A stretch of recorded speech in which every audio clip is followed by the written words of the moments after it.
Did you miss your deadline to renew your Medicaid coverage? You can still send your completed annual review form to Healthy Connections Medicaid. You may be assigned to another health plan, but you can ask to come back to First Choice within 60 days of renewed Medicaid eligibility. It's your family. It's your choice. First Choice is the right choice. Renew and choose us. Visit selecthealthofsc.com/renew to learn more. Between aging and busy lifestyles, many women struggle with maintaining their physical and mental wellness. At Aquavita Concierge Healthcare Services for Women, we can help you revitalize your health and reclaim your life. We start from within by balancing your hormones, allowing your body to achieve and maintain desired weight goals. We also specialize in peptide therapies, regenerative medicine, sexual health, and aesthetics in our state-of-the-art facilities. Feel better, look better, live better at Aquavita. Visit aquavitality.com and begin your journey today.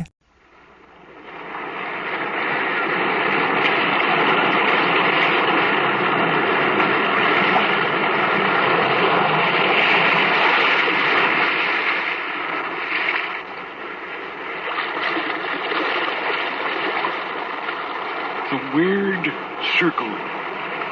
In this cave by the restless sea, we are met to call from out of the past stories, strange and weird. Bellkeeper, toll the bell, so that all may know we are gathered again in the weird circle.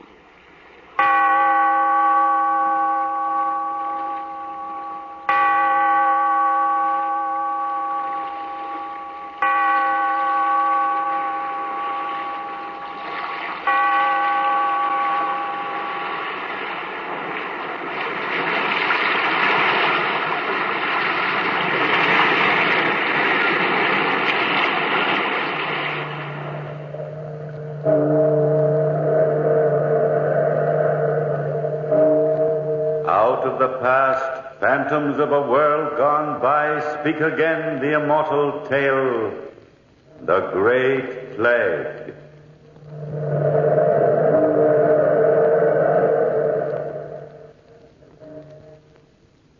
My name's C. Farrow, and as I've often said, I'm willing to learn. Learn to do anything, as long as I can earn me enough to keep a roof over me head and food in me stomach. It was at lunchtime yesterday that I first came to this blasted town of Newport in Monmouthshire and took myself to the nearest inn to see about a bite for the inner man. I stood at the doorway looking in, and who do I see but me old friend and pal, Grigsby, the greatest thief whatever lived. Yes, it was Grigsby, looking as if he'd never slept on a London bench in his life, eating as full and hearty a meal as I've ever seen. At the same time I sees him, he sees me, and he shouts, "Farrow! Well. Grigsby, my boy, you're looking as well as the Prince of Wales." I'm fit. Yes, fit, Farrow. Fit for what? For whatever you got in that pig like mind. Sit down, Farrow, sit down. I've been looking for a man like you. I want to meet a friend of mine. Bender, this is C. Farrow. Glad to meet you. Cheery sort of bloke. What? Oh, he ain't very cheery, but you get used to him. You have to. He's a friend of mine. Why not? Since you're asking the question, Mr. Bender, you're the one that must answer it, eh? Have you eaten lunch yet, Farrow? Lunch, is it now? Getting swank, huh? I haven't had a morsel in 3 days. Broke again, Farrow, eh? You'll never learn to make your way in this world. You ought to make some plans for yourself. I try, Grigsby. Honest, I do. Bender. Yep. Show this bloke how to pick a pocket, eh? Well, it's simple. Look at the table next to the bar. See the old man there? That's old Peter. He's the caretaker for the largest house in town. He always carries the keys to the silver closet and his money in his left-hand pocket. Why his left pocket? He's left-handed. Live and learn, Farrow. Live and learn. Now, all I have to do is walk by him, pass the time of day pleasant-like, pick his pocket, and we'll all have lunch money, and my friend Grigsby will have the silver closet keys. A very important item. Ooh, what if you get caught? Bender caught. Never. I taught him how to do it. Now, watch and learn, me boy. I'll make something out of you yet. I'm watching. Go ahead, Bender. Keep your eye on me. I'll be right back. See the way he walks across the room, just as if he doesn't care? Swaggering, swinging his shoulders like. Yes, I'm watching. He walks easy. Nah, look. He stops at the man's table, talks a while, smiling all the time. What's he saying? How should I know, Fanner? No matter what a man says. What matters is he's just saying it. Now, watch his hand there. Stealing into the left pocket there. He's got it. He has for a fact. Yeah, he's got the wallet. And the keys, too. Oh, it's quite a trick. Yes, quite a trick. And I taught it to him. If you want to learn something, Fatto, I told you before, stick to Grigsby and you make a mint of money. I got big plans for myself this night with old Peter's silver closet keys. Should I count you in? As I've said before, and I'm saying it again, I'm willing to learn. So I stuck with Grigsby and Bender. We left the inn in the late afternoon. Grigsby had big plans on his mind, it seems. He was walking fast down the village road toward the biggest house in the town. Me and Bender was walking behind. Come on, you two. Get a move on, will you? Can't walk faster than the legs will go. Having you two on my hands, I'll never get anything done tonight. Oh, I'm sorry, Grigsby, but I'm hurrying as best I can. What are you up to? Look at the end of the road there. That's the house ahead of us. You know who that house belongs to? How should I know? It belongs to the richest family in the old county. The family's out of town, I hear. That's right, Bender. Family's out of town. And the only person living there is old Peter and his young granddaughter, Evie. Imagine. Old Peter alone with a young child. Yes, imagine. An old man and a young girl without any protection. What are you thinking of, Grigsby? Oh, a simple plan, Fatto. I've been working on this plan for days. A plan to steal the silver. It's worth a fortune, and it's easier than taking candy from a baby. Now I see why you stole the keys. Well, there's the house. We have to wait around here till midnight. When midnight comes, I'll knock on the door, and old Peter will open it. And then Bender here clubs him over the head. And I goes in, gets the silver and the money, and we leave town. What about the child? That's where you come into the plan, Fatto. You're a little fellow. Good at crawling through windows. What do I do when I get through the window? Find the child and get her out of the way before she starts to shriek and holler. I ain't no child murderer, Grigsby. I ain't. I gotta teach you the hard way, Fatto, or you never learn at all. But Don't butt me, Fatto, or I'll cut your throat for you. I'll cut his throat for him. You heard him, Fatto. Bender's good at cutting throats. I taught him. But I got a wife and kid of me own. I can't go fighting little children. Use the knife, Bender. Good idea. No, wait a minute. Don't be hasty. I never was a man not to change my mind. Change his mind. So you'll change your mind, eh? I thought you'd come to my way of looking at it. Yeah, look over there. Playing in the yard. It's the little girl herself, all alone. Now, if you're smart, Fatto, you'll take a word of advice. I don't think I need no advice right now. You might need it this evening when we start to work. Now, talk to the little girl for a while. Find out what room she lives in. And you might even ask what kind of silver the family's hoarding. Oh, she's a pretty little thing. Look at her, playing by herself, nice as you please. Like a regular little lady. It's easier to kill a child than a grown-up. They die easy, fast. Go on, Bender, don't joke with the bloke. He's getting pale. Go on, Fatto. Are you going to talk to her, or do I have to convince you with me knife? I'll talk to her. We'll just sit over on the side of the road and watch her. I don't need no watching. We'll watch anyway. Just walk right up to her and speak. Hello, little girl. Who are you? Who am I? Why, I'm a friend of yours. Do you know my grandfather, old Peter? No, not personally, but I've heard of him. Do you know my name? Now, what is your name? Evie. I live in that house over there. It's a right nice house, Evie. Which room is your room? Don't you know? Should I? Of course, everybody knows Evie's room. Grandfather says it's 'cause it's a special safe room just for me. Guardian angels watch over me all the time. Of course. Where is your room? On the second floor in the back of the building right over the kitchen entrance. There's a special porch off my room. A porch? Yes. Now I've told you about me. What about you? What's your name? My name's C. Farrow. C. Farrow? That's a funny name. Where do you live? Any place I can find for me to live? On the grass or in a haystack, in an alley, in a doorway of a shop? Is there a second floor for you to sleep on in all these places? I suppose so, Evie. I like you. Wish I could stay with you longer, but I can't. Well, where are you going? Home. My grandfather told me to come in promptly at 5 or I'll catch cold. He worries about me awful. He always does. Goodbye, C. Farrow. Goodbye, Evie. Bye. Bye. Bye. Goodbye. Bye. Goodbye, Evie. Goodbye.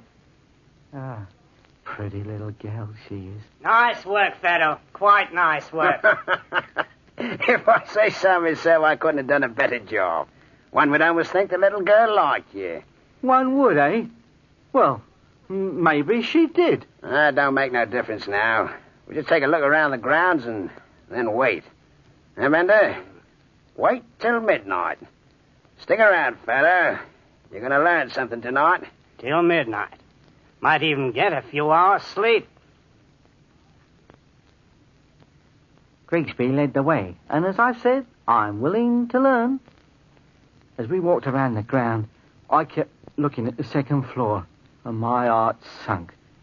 Child killing. It just ain't in my line. For an hour or so, Grigsby studied the land, and then he led us to a little grove on one side of the field, where we sat down to wait. Bender, the big fella, fell asleep. Grigsby kept one eye on me and one eye on the house, and all of a sudden, I realized it was starting to rain. But, rain or no rain, we just waited and waited until the church clock struck 12.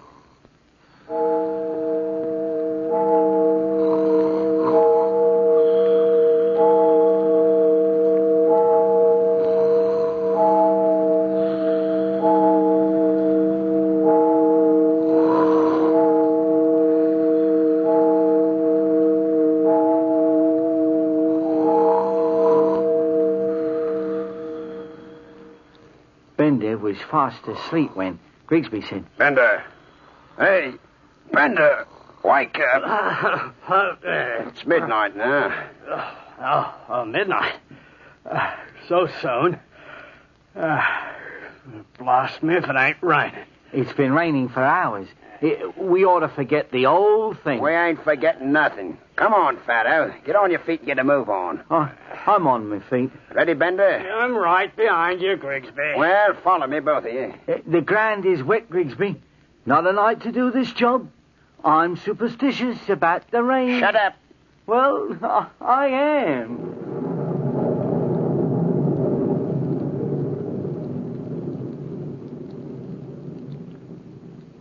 Well, gentlemen, there's the house right ahead of us. Imagine everyone's sound asleep. Fado. Yes, Grigsby? We'll walk you to the back of the house and give you a boost up over the ledge of the kitchen porch. Yes, Grigsby. Go on. Get a move on. I'm moving. Shh, both of you. There's the porch. You think you can climb it, Fado? I don't know. Honest, I don't. You better now. Climb up on that ledge and stay there until you hear me pound on the front door. Then what? When I pound on that door, climb in that open window and take care of that kid. She won't feel nothing. Just one quick jab in the heart and she's dead. Here, Fado. Just as a special favor to you, I'll lend you my own knife. Well, go on, take it. Yes, all right, I will. Well, Fado, you ready? I'm as ready as I'll ever be, I suppose. Climb on me back and I'll give you a boost to the ledge. Now, don't forget, Fado, if that child ain't dead, you will be.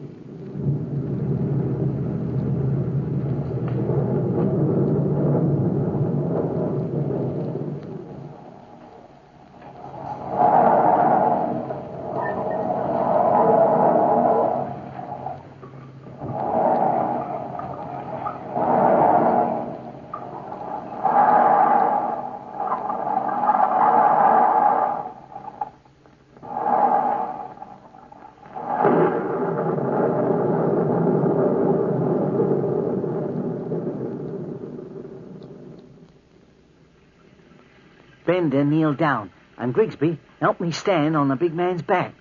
I grasped one pole of the porch, which was just beneath the child's window, and then, pulling myself up inch by inch, I climbed from the ground to the roof of the porch.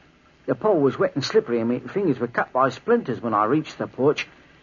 Panting and breathless, I just crouches there, waiting. I see Grigsby and Bender walk slowly around to the front of the house. Then I noticed the window, right in front of me eyes, with little white curtains blowing back and forth, and it brings a tear to my eye. Then I notice a little white bed inside the room, but the room's too dark and I can't see the child nowhere. It seems to me the whole world's quiet and my breathing's as loud as an elephant's. When I hears... Open up, old man! Open up! I'm telling you to open up the door! Wake up, old Peter, wake up! Hey, you old Peter, wake up before I pound the door down! Are you dead? Well, open up! He sleeps like a log. He's playing the fox, I'll guarantee, pretending to be asleep. Wait a minute. If you don't wake up, I'll smash the door! Gentlemen! Where is he, Grigsby? Up there in that window, right over your head. Oh, there you are, you dimwit. Come on down and open up this here door. Gentlemen, why do you come to wake up honest people at this hour of the night? Stop playing the game, old Peter. Your time has come. If you don't open up this door right away. My time? You mean to kill me? If you don't open up the door... Gentlemen, I'm afraid you're too late. A crueler fate than murder has taken the breath from my body. What are you talking about? You'll see. I'll open up the door, but you'll wish to heaven you'd never visited this house. I'll be right down. What's he talking about, Grigsby? I'm not quite sure, Bender. Not quite sure. I wonder how that fool Fatto's done. Oh, he's done his job. Find out Fatto. I wonder how long he'll keep us waiting in this rain here. If he don't answer soon, we'll break in the window on the side of the house. Oh, there he is. Come in. Come into the light where I can see you.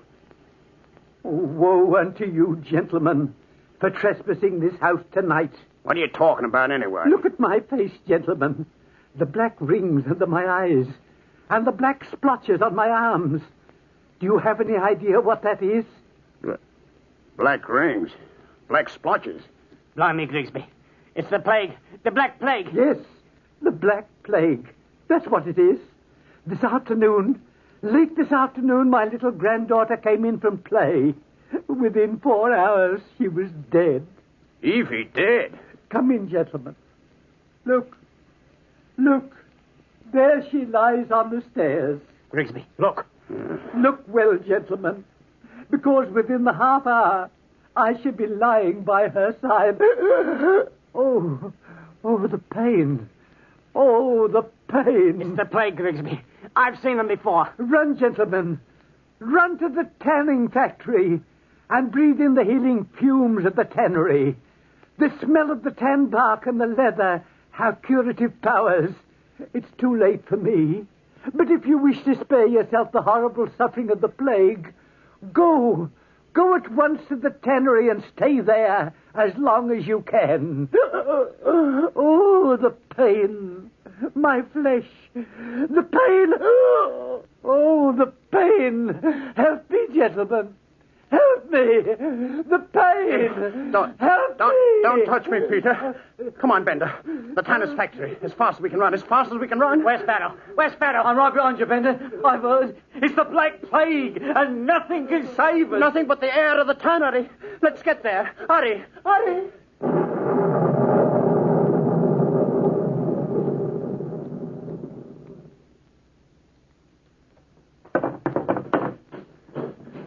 Bender. Aye.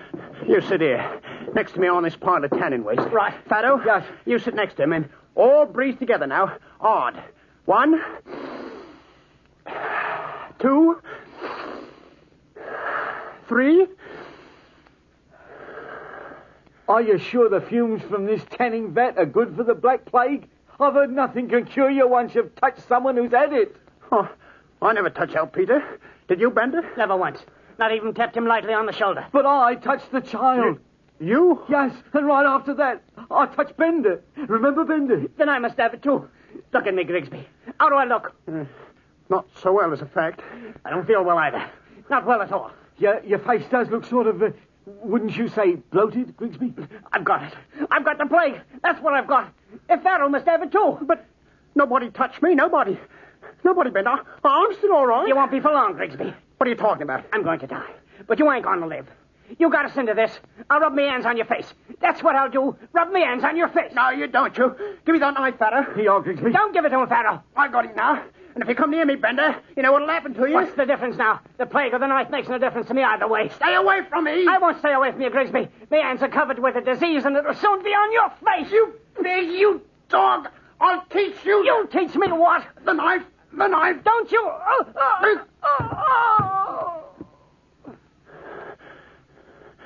That'll take care of him for a long time to come. Oh, Bender's dead. And we'll be with him in a short time, Grigsby. Oh, the plague. The Black Plague. What can I do, Pharaoh? I don't know rightly, Grigsby. I'm just sitting here watching you, waiting to see. Maybe I'll learn something. The leather scraps. Maybe if I rub myself with the leather scraps. Maybe if Pharaoh, I don't want to die. Not yet. I don't want to die. I'm the greatest thief that ever lived. Clever, too. Nobody ever beat Grigsby before. Nobody. Nobody ever did before, Grigsby. Well, they ain't going to this time. No, they ain't. Well, maybe the Black Plague's got more power than you have. You can't fight the plague, Grigsby. Is me face turning black? I can't rightly tell yet. Me eyes. How do me eyes look? Red and swollen. Any black rings around them? Oh, give it time. It takes time for the Black Plague to grow. Time. If you'll sit still, it won't be half as painful to die. Maybe if I breathe deeply. That won't do any good. What? Do I have to die? I guess you do. But don't worry. You'll have plenty of warning before you die. The pain will tell you. The screaming pain. The pain. The screaming pain. And then Grigsby collapsed, crying like he was a baby. I sat there for 1 whole hour, watching Grigsby. Bender was dead. As the time slowly passed and the night became morning, I noticed a group of men heading toward us. They were carrying guns, and I poked Grigsby in the ribs. Hi, Grigsby, somebody's coming. What's the difference now, Pharaoh? You'll find out. Hello over there. Hello. Mr. Grigsby. Mr. Grigsby. What's he want? I don't know. Ask him. I'm Mr. Grigsby. Oh, yes, Grigsby. And are you Mr. Pharaoh? That's what they call me. And the man with the knife in him is Mr. Bender, I presume. You'll have to take my word for it. You can't ask a dead man no questions. Gentlemen, in the name of the law, you're under arrest. Seize them, boys. Wait a minute. Arrested? For what? For what am I arrested? For what? For housebreaking and plotting against the life of a child. And now it's for murder. How do you know all these things? How do I know? He told me. Old Peter? Yes, I told him, Mr. Grigsby. You? You told him? I thought you were dead of the Black Plague. I know you did. I wanted you to think so. It took a lot of trouble painting on black spots with kitchen charcoal. Charcoal? Let me go. Let me go. I wouldn't try that, Mr. Grigsby. But little Evie, she was dead of the plague. I saw her myself lying on the steps, dead as can be. Evie was sound asleep in her own bed. You saw a dressmaker's dummy wrapped in cloth and smudged with charcoal lying on the steps. And I thought I was dying, that's what I thought. Bender thought he was dying, too. You, Pharaoh. You were the one who told us we had the plague. You did. You were the one who gave me the knife to kill Bender. I always told you, Grigsby, I'm willing to learn. You climbed through the window to kill the child, yes. You must have known. She wasn't dead. Yes, I knew she wasn't dead. She was lying in her bed, smiling at me as I came through the window. Smiling and laughing. And she told me where to find her grandfather. Find him? Yes, find him. And the two of us got together and got an idea. An idea about the plague. Me knowing how afraid you always are of being sick. You double-crossed me, that's what. I promised I'd kill if you double-crossed me, and I... Come along, Grigsby, and you're under arrest. And you too, Pharaoh. Take them away, boys. Mr. Officer, don't take Mr. Pharaoh away. See, Pharaoh's my friend. I don't think there's any charge against Pharaoh, Mr. Officer. I'll kill Come on, Grigsby. There's a nice jail cell waiting for you. I'll get you for this someday, Pharaoh, then I will. Drag them away, boys, and don't waste any more time with him. Oh, Miss Evie. Yes, Mr. Officer. I have a special job for you. From now on, Mr. Pharaoh here is in your charge. Oh, thank you, Mr. Officer. I like sea pharaohs. And I like you too, Evie. Grandpa, can we ask Mr. Pharaoh to my birthday party today? I don't see why not, Evie, child. I think he deserves a piece of birthday cake. Oh, well, blimey, it hasn't been a long time since my mouth tasted birthday cake. What do you intend to do in this town, Mr. Pharaoh? Settle down here and get employment? I'll do anything, old Peter. Anything, as long as I've enough to keep a roof over my head and food in my stomach. If you've got any ideas, I'm willing to learn. I think I might have some ideas, Mr. Pharaoh. It's just possible that Evie and I both might.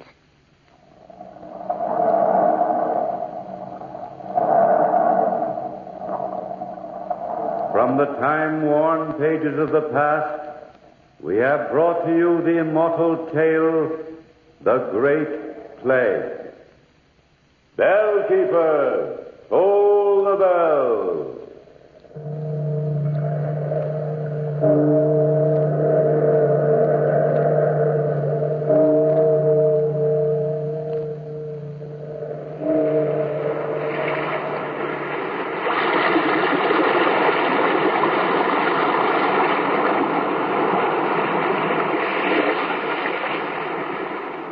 From the time-worn pages of the past, we have heard another immortal tale in The Weird Circle.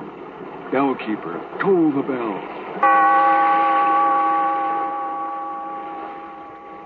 Be here in this lonely cave by the restless sea once again next time for another immortal tale in The Weird Circle. Judy was boring. Hello. Then Judy discovered ChumbaCasino.com. It's my little escape. Now Judy's the life of the party. Oh, baby, mama's bringing home the bacon. Whoa, take it easy, Judy. The Chumba life is for everybody. So go to ChumbaCasino.com and play over 100 casino-style games. Join today and play for free for your chance to redeem some serious prizes. ChumbaCasino.com. No purchase necessary. Void where prohibited by law. 18+ terms and conditions apply. See website for details. Hello, it is Ryan, and I was on a flight the other day playing one of my favorite social spin slot games on ChumbaCasino.com. I looked over at the person sitting next to me, and you know what they were doing? They were also playing Chumba Casino. Coincidence? I think not. Everybody's loving having fun with it. Chumba Casino is home to hundreds of casino-style games that you can play for free anytime, anywhere, even at 30,000 feet. So sign up now at ChumbaCasino.com to claim your free welcome bonus. That's ChumbaCasino.com and live the Chumba life. No purchase necessary. VGW. Void where prohibited by law. See terms and conditions. 18+.